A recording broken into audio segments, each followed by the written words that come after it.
Hi folks, it's Matt here from LMG Treks and Expeditions. I'm here on the side of Kilimanjaro and I thought I would show you what you will generally be carrying in your day bag on your day treks up Kilimanjaro.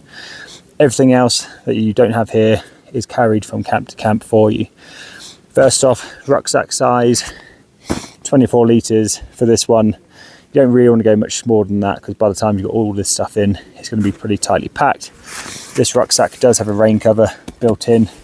It's a pretty handy bit of kit to have, particularly for the lower elevations where you're more likely to get rained on. So first off, we've got waterproofs, top and bottoms, but a poncho is a really good bit of kit to have on Kili because when you're lower in the jungle and it rains, it's still going to be quite warm. You can just chuck a poncho over the top of yourself and your rucksack to keep yourself dry. Got your warm layer as well, down jacket or synthetic jacket.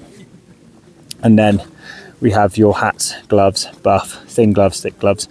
All of this stuff wants to be stored in dry bags as well. You do not want this stuff to be getting wet, just in case you get rained on. But your walking poles, always recommend these for trekking. They may well end up on the outside of your bag. But then we go on to our bladder system. Here I've got a 2-litre bladder.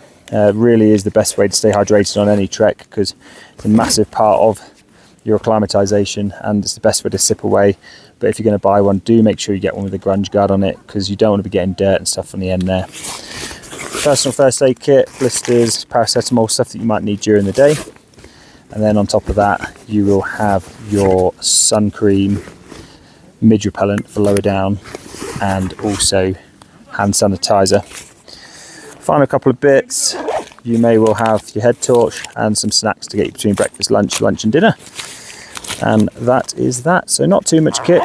With a couple of litres of water in there, this could well weigh kind of around about 8 kilos. So keep that in mind and do train with that sort of weight before you come onto the mountain.